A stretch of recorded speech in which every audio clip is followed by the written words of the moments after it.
Hello friends. We have been discussing the answers to the previous year questions relating to the Civil Services Mains Examination, paper 4, that is the paper on ethics, integrity and aptitude. As part of that, let us discuss one of the questions that was asked in the year 2021. The question is,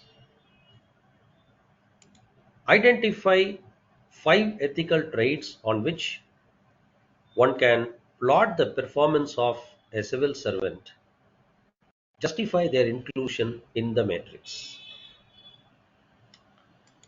Now, we know what are ethical values.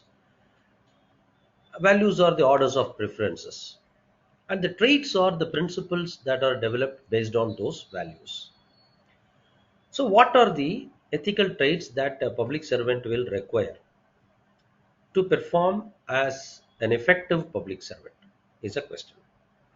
Let me share my screen to you now. You can see the question. See, what are ethical traits then? See, ethical traits are the moral principles that one follows and displays to others and that guide one's behavior in various situations. Now, there are so many other traits, or there are so many things, principles and values and traits that will make one's behavior better and helps somebody to, really become a good performer, a good leader, etc. Now, what are the ethical traits that are more important for making a civil servant a better civil servant, which can improve the performance of a civil servant? And we have to justify why these traits are important. Of all the available ethical traits, we are selecting the 5.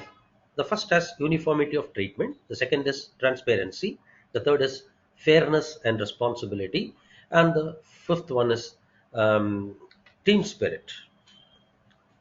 Now, why is it that we are selecting these 5? We have to justify, isn't it? The idea here is, first of all, for being a good civil servant, consistency of treatment is very, very important. In fact, one of the public administration thinker, Josiah Stamp, he says uniformity of treatment is a hallmark of public administration, which highlights, or which the bottom line of uniformity of treatment is treating all, irrespective of their caste, creed, anything for that matter, irrespective of anything, whether he is educated, whether he is from urban area, rural area, irrespective of anything. It is essential for a civil servant to treat anybody equal, everybody equally. This is the fundamental of rule of law as well as the equality that is guaranteed by the Indian Constitution. That is why the first ethical trait that is required for being a better civil servant is uniformity of treatment, that is consistency of treatment. It's otherwise called consistency of treatment. Secondly, transparency. Transparency, I don't have to tell you. See, transparency can be viewed not only as an administrative process but also as an ethical trait. Unless an individual decides to be or imbibes the value of being transparent, transparency may not be possible in the administration, irrespective of whatsoever law or howsoever or how many ever laws you have enacted, like right to information act, etc.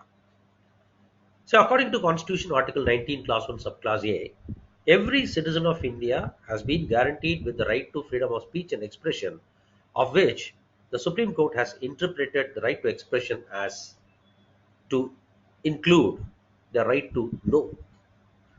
And it is the right to know that makes the citizen a self fulfilled individual. This value has to be imbibed in the civil servant, and this trait has to be being transparent. In his behavior he has to be transparent. He should be open to share informations that are required, that are sought after by the citizens. and he has to this transparency, this trait of transparency will make the administration more closer to the will make the administration come closer to the citizens of the state, especially um, in the era of especially with respect to the welfare and other aspects of administrative policy implementation. This conference will now be recorded. The third important trait is fairness. See, one has to have the principle of fairness with respect to treating everybody equally. See, when you apply the law as a civil servant, when one applies the law must be fairly applied.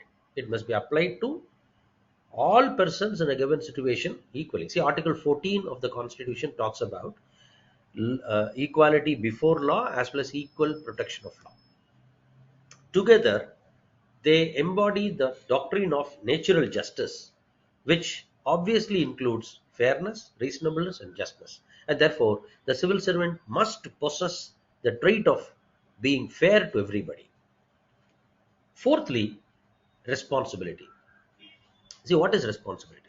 So, responsibility is about responsibility can be viewed in two different modes. One as the duties that you are interested with, the other is the dutifulness with which you perform your duty. The duties must be crowned with dutifulness. So, responsibility as a value has to be imbibed in the civil servant, and he must display it. He must behave responsibly.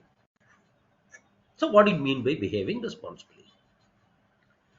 Making decisions wherever it is required,